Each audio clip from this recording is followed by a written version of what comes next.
Viewers welcome back in our program. जी doctor साहब, अगले इशू बारे ਤੁਹਾਡੇ ਵਿਚਾਰ ਜਾਨਣਾ ਚਾਹਾਂਗੇ, ਕੀ ਕਹਿਣਾ ਚਾਹੋਗੇ ਤੁਸੀਂ? ਦੇਖੋ, ਅਸੀਂ ਟੂਕ ਮਾਤਰ ਗੱਲ ਕੀਤੀ ਸੀ ਜੀ ਕਿ ਜਦੋਂ ਭਾਰਤ ਜਿਹੜਾ ਕਿ ਆਪਣੇ ਨਕਸ਼ੇ ਵਿੱਚ ਕੈਦ ਜਿਹੜੀਆਂ ਅਕਲੀਅਤਾਂ ਨੇ, ਘੱਟ ਗਿਣਤੀਆਂ ਨੇ, ਮਾਈਨੋਰਿਟੀਜ਼ ਨੇ, ਉਹਨਾਂ ਪ੍ਰਤੀ ਕਿਸ ਕਿਸਮ ਦੀ ਜ਼ਾਲਮਾਨਾ ਪਹੁੰਚ ਹੈ ਪਿਛਲੇ 70 ਸਾਲਾਂ ਤੋਂ ਆਮ ਤੌਰ ਤੇ ਔਰ ਪਿਛਲੇ ਲਗਭਗ 3 ਸਾਲ ਤੋਂ ਖਾਸ ਤੌਰ ਤੇ ਜੀ ਆਪਣੇ ਗੁਆਂਢੀਆਂ ਪ੍ਰਤੀ ਉਹਨਾਂ ਦੀ ਕਿਉਂ ਜਿਹੀ ਪਹੁੰਚ ਹੈ। ਉਹ ਪਾਕਿਸਤਾਨ ਹੋਏ, ਬੰਗਲਾਦੇਸ਼ ਹੋਇਆ, ਅੱਜ ਸ੍ਰੀਲੰਕਾ ਹੋਏ, ਨੇਪਾਲ ਹੋਏ, ਈਵਨ ਭੂਟਾਨ ਦੇ ਮਾਮਲੇ 'ਚ ਵੀ ਹੁਣ ਅੰਡਰਕਰੰਟ ਸਾਹਮਣੇ ਆ ਰਹੇ ਨੇ ਕਿ ਭੂਟਾਨ ਨੂੰ ਬਦੋ-ਬਦੀ, ਕਿਉਂਕਿ ਉਹਨੂੰ ਲੱਗ ਰਿਹਾ ਕਿ ਭੂਟਾਨ ਜਿਹੜਾ ਹੈ ਉਹ ਚਾਈਨਾ ਦੀ ਜਿਹੜਾ ਹੈ ਉਸ ਗ੍ਰੈਵੀਟੇਸ਼ਨਲ ਪੁੱਲ ਦਾ ਸ਼ਿਕਾਰ ਹੋ ਰਿਹਾ। ਪਿਛਲੇ ਇਹ ਸਾਰਾ ਡੋਕਲਾਮ ਕ੍ਰਾਈਸਿਸ ਤੋਂ ਪਹਿਲਾਂ ਜਿਹੜਾ ਸ਼ਾਇਦ $100 ਮਿਲੀਅਨ ਚਾਈਨਾ ਨੇ ਭੂਟਾਨ ਦੀ ਡਿਵੈਲਪਮੈਂਟ ਦੇ ਲਈ ਜਿਹੜਾ ਉਹ ਇਨਵੈਸਟ ਕੀਤੇ ਨੇ। ਸੋ ਇਹ ਸਾਰਾ ਉਹਨਾਂ ਨੇ ਕ੍ਰਾਈਸਿਸ ਦੇ ਵਿੱਚ ਇਹ ਵੀ ਖੜਾ ਕੀਤਾ ਜੀ। ਪਰ ਕੁਝ ਚੀਜ਼ਾਂ ਜਿਹੜੀਆਂ ਕਿ ਜਦੋਂ ਅਸੀਂ ਰੂਹਾਨੀਅਤ ਦੀ ਗੱਲ ਕਰਦੇ ਹਾਂ ਜਾਂ ਮਿਸਟਿਸਿਜ਼ਮ ਦੀ ਗੱਲ ਕਰਦੇ ਹਾਂ, ਸਿੰਬੋਲਿਜ਼ਮ ਦੀ ਗੱਲ ਵੀ ਹੁੰਦੀ ਹੈ, ਕੁਝ ਚੀਜ਼ਾਂ ਉਹ ਸਿੰਬੋਲਿਕ ਵੀ ਹੁੰਦੀਆਂ। ਹੁਣ ਜਦੋਂ ਬੀਜੇਪੀ ਦੇ ਕੋਲ ਪਾਵਰ ਸੀ ਪੰਜਾਬ ਦੇ ਵਿੱਚ ਅਕਾਲੀਆਂ ਦੇ ਨਾਲ ਮਿਲ ਕੇ, ਔਰ ਉਹਨਾਂ ਦਾ ਅਨਿਲ ਜੋਸ਼ੀ ਨਾਂ ਦਾ ਇੱਕ ਬੜਾ ਇਸ ਕਿਸਮ ਦਾ ਹਿੰਦੂਤਵਾ ਨਾਲ ਭਰਿਆ ਹੋਇਆ ਅਖੰਡ ਭਾਰਤ ਦਾ ਖਾਬ ਦੇਖਣ ਵਾਲੇ ਉਹਨਾਂ ਹਿੰਦੂਤਵੀਆਂ ਦਾ ਹਿੱਸਾ ਜੀ, ਉਹਨੂੰ ਇਹ ਫੁਰਿਆ ਕਿ ਜੀ ਇਹ ਜਦੋਂ ਹੁਣ ਇਹ ਜਿਹੋ ਜਿਹਾ ਡਰਾਮਾ ਕਰਦੇ ਨੇ ਅਟਾਰੀ ਬਾਰਡਰ ਦੇ ਉੱਤੇ, ਵਾਹਗਾ ਅਸੀਂ ਕਹਿੰਦੇ ਹਾਂ ਯੂਜਲੀ, ਪਰ ਜਿਹੜਾ ਸਟੇਸ਼ਨ ਹੈ ਉਹ ਅਟਾਰੀ ਹੈ, ਜਿੱਥੇ ਕਿ ਭਾਰਤ ਔਰ ਪਾਕਿਸਤਾਨ ਦੀ ਸਰਹੱਦ ਜਿਹੜੀ ਹੈ ਉਹਦੀ ਲਾਈਨ ਖਿੱਚੀ ਹੋਈ ਹੈ, ਜਿਹੜੀ ਅੱਗੋਂ ਫਿਰ ਹੁਸੈਨੀਵਾਲਾ ਤੱਕ ਜਾਂਦੀ ਹੈ।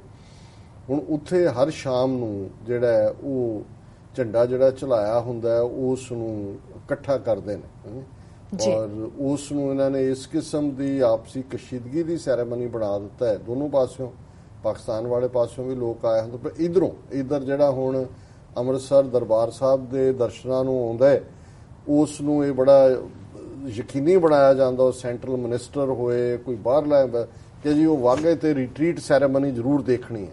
ਔਰ ਉਹਦੇ 'ਚ ਉਹੀ ਹੁੰਦਾ, ਉਹ ਹੌਲਦਾਰ ਕਿਸਮ ਦੇ ਜਿਹੜੇ ਨੇ ਉਹ ਬੂਟ ਨਾਲ ਬੂਟ ਮਾਰਦੇ ਨੇ, ਸਲੂਟ ਮਾਰਦੇ ਨੇ, ਔਰ ਝੰਡਾ ਫਿਰ ਜਿਹੜਾ ਉਸ ਨੂੰ ਲਾਇਆ ਜਾਂਦਾ ਜਿਹੜਾ ਸਵੇਰੇ ਚੜਾਇਆ ਹੁੰਦਾ ਔਰ ਨਾਅਰੇਬਾਜ਼ੀ ਹੁੰਦੀ ਹੈ, ਔਰ ਇੱਧਰ ਉਹਨੂੰ ਬੜਾ ਕੀਤਾ ਜਾਂਦਾ।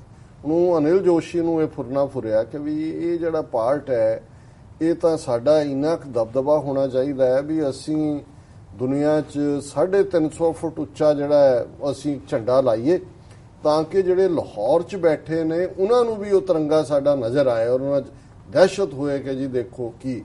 ਔਰ ਉਹਦੇ ਲਈ ਉਹਨੇ ਅੰਮ੍ਰਿਤਸਰ ਇੰਪਰੂਵਮੈਂਟ ਟਰਸਟ ਜਾਂ ਕਰਕੇ ਉਹ ਬਣਾ ਲਿਆ। ਉਹ ਜਿਉਂ ਹੀ ਝੰਡਾ ਚੜਾਇਆ ਜੀ, 2 ਹਫ਼ਤੇ ਕੀ ਉਹ 2 ਦਿਨਾਂ ਦੇ ਬਾਅਦ ਜਦੋਂ ਹਵਾ ਝੁੱਲੀ ਤੋਂ ਝੰਡਾ ਫਟਿਆ ਹੋਇਆ, ਫਿਰ ਉਹਨਾਂ ਨੇ ਨਵਾਂ ਚੜਾਇਆ। ਹੁਣ ਉਦੋਂ ਤੋਂ ਲੈ ਕੇ ਉਹਨਾਂ ਨੇ ਇਹ ਜਿਹੜਾ 15 ਅਗਸਤ ਬੀਤਿਆ, ਅਜੇ 15 ਦਿਨ ਹੋਏ ਨੇ ਇਸ ਗੱਲ ਨੂੰ, ਉਹਨਾਂ ਨੇ ਕਿਹਾ ਜੀ ਜਿਹੜਾ ਉਹਦਾ ਬਾਰਡਰ ਹੈ ਤਿਰੰਗੇ ਦਾ ਉਹ ਉਸ ਮੈਟੀਰੀਅਲ ਦਾ ਬਣਾਇਆ ਜਾਏ ਜਿਹਦੇ ਨਾਲ ਕਿ ਪੈਰਾਸ਼ੂਟ ਬਣਦੀ ਹੈ। ਜਦੋਂ ਪੈਰਾਸ਼ੂਟ ਤੇ ਜੰਪ ਕਰਦੇ ਨੇ ਜਹਾਜ਼ ਚੋਂ ਤਾਂ ਹਰ ਹਵਾ ਤੂਫਾਨ, ਕਿਉਂਕਿ ਜਹਾਜ਼ ਕਿੰਨੀ ਉਚਾਈ ਤੇ ਹੁੰਦਾ ਹੈ, ਉਸ ਦੇ ਬਾਵਜੂਦ ਉਹ ਸੇਫਲੀ ਲੈਂਡ ਕਰਦੇ ਨੇ। ਥੱਲੇ ਆ ਕੇ ਕੁਝ ਹੋ ਜਾਏ ਪਰ ਉਹ ਕੋਈ ਇਹ ਨਹੀਂ ਹੈ ਵੀ ਹਵਾ ਚੋਂ ਫਟ ਗਿਆ, ਉਹ ਫਾਈਬਰ ਹੀ ਇਸ ਕਿਸਮ ਦਾ ਹੁੰਦਾ ਔਰ ਉਹਦਾ ਬਾਰਡਰ ਵੀ ਬਣਵਾਇਆ।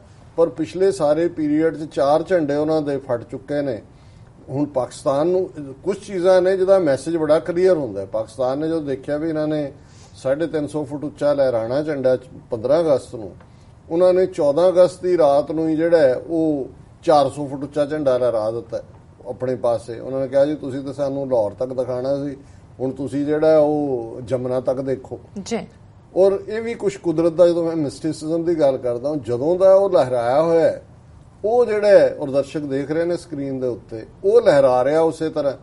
ਇਹਨਾਂ ਦੇ 4 ਝੰਡੇ ਫਟ ਕੇ ਮੁੜ ਕੇ ਡਰਦੇ ਨੇ, ਉਹ ਕਹਿੰਦੇ ਜੀ ਅਸੀਂ ਸਾਡਾ ਮਟੀਰੀਅਲ ਝੰਡਾ ਕੰਪਨੀ ਨਾਲ ਅਸੀਂ ਗੱਲ ਕੀਤੀ, ਦੂਜਾ ਪਤਾ ਨਹੀਂ ਕੀ ਹੋ ਰਿਹਾ, ਇਹ ਫਟ ਰਿਹਾ ਜੀ।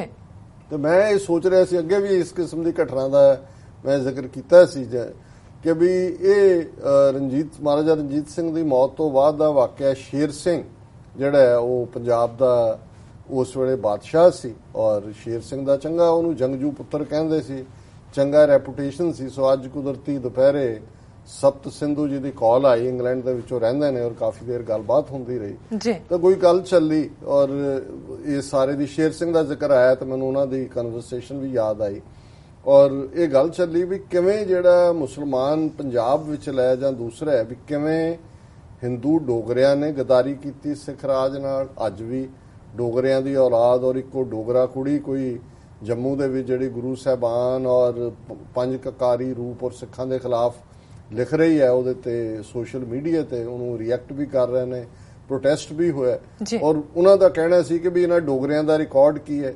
ਫਿਰ ਗੱਲ ਚੱਲੀ, ਉਹਨਾਂ ਨੇ ਕਿਹਾ ਜੀ ਈਵਨ ਰਣਜੀਤ ਸਿੰਘ ਤੋਂ ਬਾਅਦ ਰਣਜੀਤ ਸਿੰਘ ਪੀਰੀਅਡ 'ਚ ਇੱਕ ਬਰੇਲਵੀ ਆਇਆ ਸੀ ਉੱਥੇ, ਉਹਦਾ ਮੈਨੂੰ ਨਾਂ ਭੁੱਲ ਗਿਆ, ਜਿਹਨੇ ਉਸ ਬੈਲਟ ਦੇ ਵਿੱਚ ਪਿਸ਼ਾਵਰ ਔਰ ਦੂਜੇ ਬਗਾਵਤ ਦਾ ਝੰਡਾ ਖੜਾ ਕੀਤਾ ਸੀ ਕਿ ਵੀ ਇਹ ਤੋੜੋ ਇੱਕ ਜਿਹੜਾ ਇਸ ਰਾਜ ਨੂੰ ਦੂਜੇ।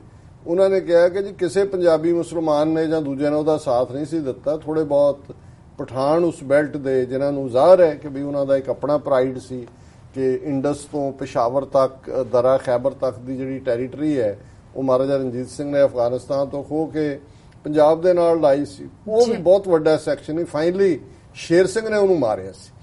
ਹੁਣ ਇਹ ਸ਼ੇਰ ਸਿੰਘ ਇੱਕ ਪਾਸੇ ਜੰਗਜੂ ਤਰਬੀਅਤ ਵੀ ਰੱਖਦਾ ਸੀ ਪਰ ਕਿਤੇ ਨਾ ਕਿਤੇ ਹੰਕਾਰ ਵੀ ਸੀ ਔਰ ਜਿਹੜੀ ਹਿਊਮਿਲਿਟੀ ਰਣਜੀਤ ਸਿੰਘ ਜਦੋਂ ਵੀ ਕੋਈ ਵਿਕਟਰੀ ਹੋਣੀ ਉਹਨੇ ਸਭ ਤੋਂ ਪਹਿਲਾਂ ਦਰਬਾਰ ਸਾਹਿਬ ਆਣਾ ਔਰ ਆ ਕੇ ਜਿਹੜਾ ਉਹ ਨਤਮਸਤਕ ਹੋਣਾ ਕਿ ਇਹ ਗੁਰੂ ਨੇ ਰਹਿਮਤ ਕੀਤੀ ਹੈ। ਸੋ ਇਹ ਇੱਕ ਜਿਹੜਾ ਸਿੱਖ ਹਿਸਟੋਰੀਕਲ ਅਕਾਊਂਟਸ ਦੇ ਵਿੱਚ ਇੱਕ ਵਾਕਿਆ ਰਿਕਾਰਡਡ ਹੈ ਕਿ ਸ਼ੇਰ ਸਿੰਘ ਦੇ ਪੀਰੀਅਡ 'ਚ ਇੱਕ ਦਿਨ ਜਦੋਂ ਬਿਲਕੁਲ ਅਸਮਾਨ ਸਾਫ਼ ਸੀ ਅੰਮ੍ਰਿਤਸਰ 'ਚ, ਕੋਈ ਹਵਾ ਕੋਈ ਕੁਛ ਨਹੀਂ ਸੀ ਚੱਲ ਰਿਹਾ, ਜਿਹੜਾ ਝੰਡੇ ਬੁੰਗੇ ਦਾ ਇੱਕ ਨਿਸ਼ਾਨ ਸਾਹਿਬ ਹੈ ਉਹ ਜਿਹੜਾ ਉਹ ਚਿੱਟੇ ਅੰਬਰ ਥੱਲੇ ਡਿੱਗ ਕੇ ਕੁਝ ਹਿੱਸਿਆਂ 'ਚ ਟੁੱਟ ਗਿਆ, ਉਹ ਥੱਲੇ ਡਿੱਗ ਕੇ ਔਰ ਉਸ ਸ਼ਾਮ ਹੀ ਇਕੱਠੇ ਹੋਏ ਜਿਹੜੇ ਧਰਮੀ ਲੋਕ ਸੀ। ਉਹਨਾਂ ਨੇ ਕਿਹਾ ਵੀ ਇਹ ਕੀ ਹੈ ਤੇ ਉਹਨਾਂ ਨੇ ਵਿਚਾਰ ਕਰਕੇ ਜਿਹੜੇ ਧਰਮ ਨਾਲ ਜੁੜੇ ਹੁੰਦੇ ਨੇ ਰੱਬ ਨਾਲ, ਉਹਨਾਂ ਨੇ ਕਿਹਾ ਜੀ ਵੀ ਇਹ ਸਭ ਠੀਕ ਨਹੀਂ ਹੈ, ਇਹ ਸਿੱਖ ਰਾਜ ਦਾ ਸੂਰਜ ਅਸਤ ਹੋਣ ਵਾਲਾ ਹੈ, ਇਹ ਜੇ ਸਾਡਾ ਝੰਡਾ ਇੱਥੇ ਡਿੱਗਦਾ ਤੇ ਇਹ ਲਾਹੌਰ ਤੇ ਵੀ ਨਹੀਂ ਰਹਿਣਾ। ਸੋ ਜ਼ਾਹਰ ਹੈ ਉਹਨਾਂ ਨੇ ਜਿਹੜਾ ਆਪਣਾ ਇੱਕ ਡੈਲੀਗੇਸ਼ਨ ਗਿਆ, ਉਹਨਾਂ ਨੂੰ ਕਿਹਾ ਕਿ ਆਓ, ਮਤਲਬ ਤਾਂ ਇਹ ਸੀ ਵਾਰਨਿੰਗ ਕਿ ਭਾਈ ਗੁਰੂ ਤੋਂ ਅਸੀਂ ਟੁੱਟ ਰਹੇ ਹਾਂ, ਕੁਛ ਐਸਾ ਚੱਲ ਰਿਹਾ ਹੈ ਜਿਹੜਾ ਕਿ ਠੀਕ। ਔਰ ਰਣਜੀਤ ਸਿੰਘ ਦੀ ਮੌਤ ਤੋਂ ਬਾਅਦ ਹੀ ਸ਼ੁਰੂ ਹੋ ਗਿਆ ਸੀ ਡੋਗਰਿਆਂ ਦੀਆਂ ਸਾਜ਼ਿਸ਼ਾਂ ਜੀ। ਔਰ ਸ਼ੇਰ ਸਿੰਘ ਨੇ ਜੋ ਜਵਾਬ ਭੇਜਿਆ ਉਹਦੇ 'ਚ ਇਹ ਸੀ ਕਿ ਪੁਜਾਰੀਆਂ ਕੋ ਕੜਾ ਕੇ ਸੁਪਨੇ ਆਤੇ हैं, जब श्री अमृतसर जी आएंगे झंडा चढ़ाए देंगे। उन्होंने कहा जी इन्हों क्योंकि ਜ਼ਾਹਰ ਹੈ ਜਿਹੜਾ ਆਉਂਦਾ ਹੈ ਕੜਾਹ ਪ੍ਰਸ਼ਾਦ ਭੇੜ, ਉਹਨਾਂ ਨੇ ਕਿਹਾ ਸਾਰੇ ਪੁਜਾਰੀਆਂ ਨੂੰ ਕੜਾਹ ਦੇ ਸੁਪਨੇ ਆਉਂਦੇ ਨੇ, ਜਦੋਂ ਆਵਾਂਗੇ ਉੱਥੇ ਝਾੜ ਦੇਵਾਂਗੇ ਝੰਡਾ। ਔਰ ਕੁਝ ਦੇਰ ਬਾਅਦ ਹੀ ਜਿਹੜਾ ਉਹ ਸ਼ੇਰ ਸਿੰਘ ਦਾ ਵੀ ਮਰਡਰ ਹੋ ਗਿਆ ਜੀ, ਸੰਧਾਵਾੜੀਆਂ ਨੇ ਕਰਤਾ।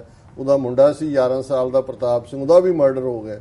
ਸੋ ਜਿਹੜੀ ਮਰਡਰਸ ਦੀ ਕਹਾਣੀ ਜਿਹਨੂੰ ਸ਼ਾਹ ਮੁਹੰਮਦ ਨੇ ਕਿਹਾ ਨਹੀਂ ਕੋਈ ਛੱਡਿਆ ਸਾਧ ਤੇ ਸੰਤ ਮੀਆਂ, ਉਹਦਾ ਐਂਡ ਫਿਰ ਯਤੀਮ ਦਲੀਪ ਸਿੰਘ ਔਰ ਕੀ ਹੋਇਆ ਇਹ ਵਿਸ਼ਾ ਨਹੀਂ ਹੈ। ਸੋ ਮੈਂ ਇਹ ਸਮਝਦਾ ਹਾਂ ਵੀ ਕਈ ਵਾਰ ਕੁਝ ਚੀਜ਼ਾਂ ਰੂਹਾਨੀ ਮੈਸੇਜ ਵੀ ਹੁੰਦੇ ਨੇ ਜਿਨ੍ਹਾਂ ਨੂੰ ਅਸੀਂ ਸਮਝਣ ਤੋਂ ਇਨਕਾਰੀ ਹੁੰਦੇ ਹਾਂ। ਔਰ ਇਹ ਈਵਨ ਟ੍ਰਿਬਿਊਨ ਦੇ ਇੱਕ GS ਪੌਲ ਨੇ ਇਹਦੇ ਤੇ ਪੂਰਾ ਇੱਕ ਆਰਟੀਕਲ ਲਿਖਿਆ, ਹਾਈਟ ਆਫ ਪੈਟਰੀਓਟਿਜ਼ਮ ਪਾਕ ਸਕੋਰਸ ਐਟ ਅਟਾਰੀ, ਕਿ ਅਟਾਰੀ ਬਾਰਡਰ ਤੇ ਪਾਕਿਸਤਾਨ ਦੀ ਜਿਹੜੀ ਆ ਝੰਡੀ ਉੱਤੇ ਹੈ।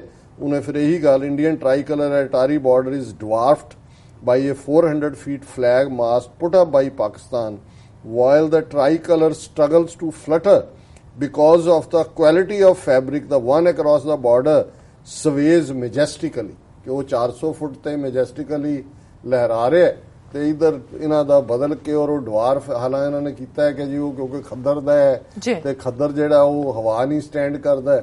ਇਹ ਡਰਾਮੇਬਾਜ਼ੀਆਂ ਨੇ। ਮੈਂ ਸਮਝਦਾ ਹਾਂ ਕਿ ਵੀ ਇਹ ਇਹਨਾਂ ਨੂੰ ਮੈਸੇਜ ਵੀ ਹੈ ਕਿ ਵੀ ਆਹ ਤੁਹਾਡਾ ਝੂਠਾ ਜਿਹਾ ਝੰਡਾ ਜਿਹੜਾ ਅੰਗਰੇਜ਼ ਜਾਣ ਲੱਗੇ ਤੁਹਾਨੂੰ ਇਹ ਆਰਟੀਫੀਸ਼ੀਅਲ ਯੂਨੀਅਨ ਦੇ ਗਿਆ ਨਾ ਇੰਡੀਆ, ਇਹਦਾ ਵੀ ਹਾਲ ਉਹੀ ਹੋਣਾ ਜੋ ਕਿ ਸੋਵੀਅਤ ਯੂਨੀਅਨ ਦਾ ਹੋਇਆ। ਔਰ ਇਹ ਲੰਬੀ ਚੌੜੀ ਕਹਾਣੀ ਮੈਂ ਆਲਰੇਡੀ ਉਹਨਾਂ ਨੇ ਕਿਹਾ ਕਿ ਵੀ ਇਹ ਇੱਕ ਵਨ ਅਪਮੈਨਸ਼ਿਪ ਹੈ। ਇੱਕ ਮੋਨੂਮੈਂਟ ਬਣਾਇਆ ਇੰਡੀਆ ਨੇ, ਇੱਕ 360 ਫੁੱਟ ਦੀ ਉੱਚੀ ਤਲਵਾਰ ਜਿਹੜੀ ਜਿਹਦਾ ਮੂੰਹ ਜਿਹੜਾ ਉਹ ਪਾਕਿਸਤਾਨ ਵੱਲ ਕੀਤਾ ਹੋਇਆ, ਉੱਥੇ ਟੈਂਕ ਔਰ ਦੂਜੇ ਰੱਖੇ ਨੇ। ਔਰ ਫਿਰ ਜਦੋਂ 360 ਫੁੱਟ ਦਾ ਇਹਨਾਂ ਨੇ ਝੰਡਾ ਚੜਾਇਆ ਉਦੋਂ ਇਹਨੇ ਅਨਿਲ ਜੋਸ਼ੀ ਨੇ ਕਿਹਾ ਦੁਨੀਆ 'ਚ ਅਸੀਂ ਗਿਨੀ ਬੁੱਕ 'ਚ ਪੰਜਾਬ ਦਾ ਰਿਕਾਰਡ ਕਾਇਮ ਕਰ ਦਿੱਤਾ ਹੈ ਕਿ ਦੁਨੀਆ 'ਚ ਇੰਨਾ ਉੱਚਾ ਪੂਲ ਕਿਸੇ ਦਾ ਨਹੀਂ ਹੈ। ਉਹ ਪੂਲ ਤਾਂ ਉੱਡ ਗਿਆ ਸਣੇ ਝੰਡੇ ਦੇ ਡੰਡੇ ਦੇ, ਤੇ ਇਧਰ 400 ਫੁੱਟ ਦਾ ਜਿਹੜਾ ਉਹਨੇ ਖੁਦ ਹੀ ਉਹਨਾਂ ਦਾ ਉੱਥੇ ਬੈਠਾ ਰਾਈਟਰ ਕਹਿ ਰਿਹਾ कि भी वो मैजेस्टिकली फ्लटर कर रहा है जी और while the tricolor struggles to flutter because of the quality of the fabric, the one across the border always sways majestically। फिर उन्होंने ये सारी कहानी ਨੂੰ ਅੰਗਰੇਜ਼ੀ ਦੇ ਵਿੱਚ ਹੀ ਕਿਹਾ ਕਿ ਵੀ ਇਹ 45 ਮੀਟਰ ਹਾਈ ਸਟੇਨਲੈਸ ਸੌਰਡ ਵੀ ਕਿਨਾਂ ਨੇ ਖੜੀ ਕੀਤੀ ਹੋਈ ਹੈ ਜਿਹਦਾ ਮੂੰਹ ਪਾਕਿਸਤਾਨ ਵੱਲ ਕੀਤਾ ਹੋਇਆ ਹੈ, ਉਹਦੇ 'ਚ MiG 23 ਫਾਈਟਰ ਵੀ ਰੱਖਿਆ ਹੋਇਆ ਹੈ ਔਰ ਇਹ ਅਕਾਲੀ ਬੀਜੇਪੀ ਰਜੀਮ ਵੱਲ ਹੋਇਆ ਔਰ ਇਹ ਰਾਈਟਰ ਕਹਿ ਰਿਹਾ ਹੈ ਕਿ ਇਹ ਸਾਰੇ ਡਰਾਮੇਬਾਜ਼ੀ ਉਦੋਂ ਕਰ ਰਹੇ ਨੇ all this while Amritsar city continued to lack basic facilities such as safe drinking water, efficient sewerage and hassle-free roads। उन्होंने कहा जी ਅੰਮ੍ਰਿਤਸਰ 'ਚ ਪੀਣ ਦਾ ਸਾਫ਼ ਪਾਣੀ ਨਹੀਂ ਹੈ, ਸੀਵਰੇਜ ਸਿਸਟਮ ਠੀਕ ਨਹੀਂ ਹੈ ਔਰ ਰੋਡਸ ਜਿਹੜੀਆਂ ਨੇ ਉਹ ਜੈਮਡ ਹੁੰਦੀਆਂ ਨੇ ਟ੍ਰੈਫਿਕ ਨਾਲ, ਪ੍ਰੋਪਰ ਰੋਡਸ ਨਹੀਂ ਨੇ ਔਰ ਇਹ ਸਾਰਾ ਉਹ ਡਰਾਮਾ ਕਰ ਰਹੇ ਨੇ। ਫਿਰ ਇਹ ਸਾਰੀ ਡਿਟੇਲ ਉਹਦੇ 'ਚ ਹੀ ਹੈ ਜੀ ਔਰ ਉਹਨਾਂ ਨੇ ਕਿਹਾ ਕਿ ਵੀ ਜਿਹੜਾ ਸੁਪਰਟੈਂਡਿੰਗ ਇੰਜੀਨੀਅਰ ਹੈ ਅੰਮ੍ਰਿਤਸਰ ਇੰਪਰੂਵਮੈਂਟ ਟਰਸਟ ਦਾ ਉਹ ਮੇਨਟੇਨੈਂਸ ਲਈ ਜ਼ਿੰਮੇਵਾਰ ਹੈ। ਉਹਨੇ ਕਿਹਾ ਜੀ ਅਸੀਂ ਕੀ ਕਰੀਏ, ਮੁੰਬਈ ਬੇਸਡ ਫਰਮ ਹੈ ਫਲੈਗ ਕੰਪਨੀ ਜਿਹਨੇ ਸਾਨੂੰ ਟਰਾਈ ਕਲਰ ਦਿੱਤਾ ਹੈ, ਹੁਣ ਸਾਡੇ ਕੋਲ ਦਾ ਕੋਈ ਚੋਇਸ ਨਹੀਂ ਹੈ ਔਰ ਅਸੀਂ ਤਾਂ ਜਿਹੜੇ ਨੇ 6 flag company couldn't guaranteed survivability at such a height। We have 6 set of flags ready with us, each cost around ₹6 lakh। ਕਿ ਅਸੀਂ 6 ਝੰਡੇ ਤਿਆਰ ਰੱਖੇ ਹੋਏ ਨੇ, ਹੁਣ ਖਾਸ ਮੌਕਿਆਂ ਤੇ ਹੀ ਲਹਿਰਾਵਾਂਗੇ, ਦੂਜੇ ਦਿਨ ਤਾਂ ਫਟ ਜਾਂਦਾ ਹੈ ਔਰ ਅਸੀਂ ਕੀ ਕਰੀਏ ਔਰ ਹਰ ਇੱਕ ਝੰਡੇ ਦੇ ਉੱਤੇ 6 ਲੱਖ ਰੁਪਈਆ ਜਿਹੜਾ ਉਹ ਖਰਚ ਹੁੰਦਾ ਹੈ ਔਰ ਇਹਦੇ 'ਚ ਹੁਣ ਜਿਹੜਾ ਅਨਿਲ ਜੋਸ਼ੀ ਹੈ ਹੁਣ ਆਊਟ ਆਫ ਪਾਵਰ ਹੈ, ਉਹ ਕਹਿ ਰਿਹਾ it is a shame that we couldn't maintain the national flag। ਤੁਹਾਡਾ ਤਾਂ ਸਭ ਕੁਝ ਹੀ ਸ਼ੇਮ ਹੈ ਜੀ, ਤੁਹਾਡਾ ਫਲੈਗ ਵੀ ਸ਼ੇਮ ਹੈ ਔਰ ਇਹ ਤੁਹਾਨੂੰ ਇਹ ਮੈਸੇਜ ਵੀ ਕੁਦਰਤ ਦੇ ਰਹੀ ਹੈ। Anil Joshi it is shame we couldn't maintain the national flag। I brought the holy city's name on the global map by raising the nation's tallest flag। ਪਰ ਇਹ ਕਾਂਗਰਸ ਨੂੰ ਫੰਡ ਨਹੀਂ ਦੇ ਰਹੀ ਔਰ ਮੈਂ ਉਹ ਡੀਸੀ ਨੂੰ ਕਿਹਾ, ਉਹ ਹੁਣ ਉਹ ਕਹਿ ਰਹੇ ਨੇ the problem is the flag fabric has to be ਕਿ ਵੀ ਜਿਹੜਾ ਹੈ ਉਹ ਨਹੀਂ ਇਹ ਸਭ। ਪਰ ਮੈਂ ਇਹ ਸਮਝਦਾ ਕਿ ਵੀ ਮੈਨੂੰ ਇਹ ਜਿਹੜੀ ਕੁਝ ਸਟੋਰੀਜ਼ ਹਿਊਮਨ ਇੰਟਰਸਟ ਦੀਆਂ ਹੁੰਦੀਆਂ, ਕੁਝ ਜਿਹੜੀਆਂ ਨੇ ਉਹ ਰੂਹਾਨੀ ਇੰਟਰਸਟ ਦੀਆਂ ਹੁੰਦੀਆਂ। ਸੋ ਮੇਰੇ ਲਈ ਜਦੋਂ ਇਸ ਕਿਸਮ ਦੇ ਕੋਈ ਵਾਕਿਆ ਹੁੰਦਾ ਤੇ ਮੈਂ ਸਮਝਦਾ ਵੀ ਕੁਦਰਤ ਮੈਸੇਜ ਦੇ ਰਹੀ ਹੁੰਦੀ ਹੈ ਕਿਸੇ ਨਾ ਕਿਸੇ ਤਰੀਕੇ ਨਾਲ। ਜਿਵੇਂ ਪੁੱਠਾ ਝੰਡਾ ਕਿੱਥੇ ਇਹਨਾਂ ਨੇ ਕੀਤਾ ਬੜਾ ਵੱਡਾ ਕਰਕੇ, ਹਾਂ ਉਹ ਮਹਿਬੂਬਾ ਮੁਫਤੀ ਨੇ ਜਦੋਂ ਲਹਿਰਾਇਆ ਪਿਛਲੀ 26 ਜਨਵਰੀ ਨੂੰ ਜੀ ਤੇ ਉਹ ਹੋਇਆ ਜੀ ਝੰਡਾ ਹੀ ਪੁੱਠਾ ਹੈ, ਪੁੱਠੇ ਥੱਲੇ ਨੂੰ ਆ ਰਿਹਾ। ਤੇ ਮੈਂ ਕਿਹਾ ਕਿ ਵੀ ਇਹ ਤੁਹਾਡਾ ਨਾ ਕਸ਼ਮੀਰ 'ਚ ਝੰਡਾ ਝੁਲਣਾ ਤੇ ਅਟਾਰੀ 'ਚ ਤੁਹਾਡਾ ਫਟਣਾ, ਕਿਉਂਕਿ ਖਾਲਿਸਤਾਨ ਵੀ ਆਜ਼ਾਦ ਝੰਡਾ ਰੂਹਾਨੀਅਤ ਕਹਿੰਦੇ ਵੀ ਇੱਥੇ ਖਾਲਸੇ ਦਾ ਝੰਡਾ ਹੀ ਝੁਲੇਗਾ ਤੇ ਕਸ਼ਮੀਰ ਦੇ ਵਿੱਚ ਵੀ ਜਿਹੜਾ ਕਸ਼ਮੀਰੀਆਂ ਦਾ ਝੰਡਾ ਝੁਲੇਗਾ ਔਰ ਇਹ ਨਹੀਂ ਹੈ ਕਿ ਵੀ ਉੱਥੇ ਤੁਸੀਂ ਇਹ ਤਿਰੰਗੇ ਦੇ ਥੱਲੇ ਉਹਨਾਂ ਨੂੰ ਕਰੋਗੇ। ਸੋ ਜੀ ਡਾਕਟਰ ਸਾਹਿਬ ਤੁਹਾਡਾ ਬਹੁਤ ਬਹੁਤ ਸ਼ੁਕਰੀਆ। ਇੱਥੇ ਲੈਣਾ ਬ੍ਰੇਕ ਤੋਂ ਪਹਿਲਾਂ ਅਸੀਂ ਆਪਣੇ ਦਰਸ਼ਕਾਂ ਦੇ ਸਰੋਤਿਆਂ ਨੇ ਫਿਰ ਦੁਬਾਰਾ ਅਪੀਲ ਕਰ ਦਈਏ। ਵੀਅਰਸ ਅਸੀਂ ਚਾਹੁੰਦੇ ਹਾਂ ਕਿ ਤੁਸੀਂ TV84 ਦੀ ਵੱਧ ਤੋਂ ਵੱਧ ਮਾਈਕ ਸਹਾਇਤਾ ਕਰੋ। ਤੁਸੀਂ ਆਪਣੀ ਮਾਈਕ ਸਹਾਇਤਾ ਸਾਡੀ ਵੈਬਸਾਈਟ tv84.tv ਤੇ ਜਾ ਕੇ ਪੇਪਰ ਰਾਹੀਂ ਰੀਕਰਿੰਗ ਡੋਨਰ ਬਣ ਕੇ ਕਰ ਸਕਦੇ ਹੋ ਜਾਂ ਫਿਰ ਤੁਸੀਂ TV84 ਦੇ ਨਾਮ ਤੇ ਚੈੱਕ ਬਣਾ ਕੇ ਸਾਨੂੰ ਮੇਲ ਕਰ ਸਕਦੇ ਹੋ 36-01 37th Avenue Long Island City New York 11101 USA ਜਾਂ ਫਿਰ ਤੁਸੀਂ ਫੋਨ ਰਾਹੀਂ ਸਾਨੂੰ ਸੰਪਰਕ ਕਰ ਸਕਦੇ 5164060694। ਸ਼ੁਕਰੀਆ ਵੀਅਰਸ, ਤੁਸੀਂ ਕਿਤੇ ਨਹੀਂ ਜਾਣਾ, ਮਿਲਦੇ ਹਾਂ ਛੋਟੇ ਬ੍ਰੇਕ ਤੋਂ ਬਾਅਦ।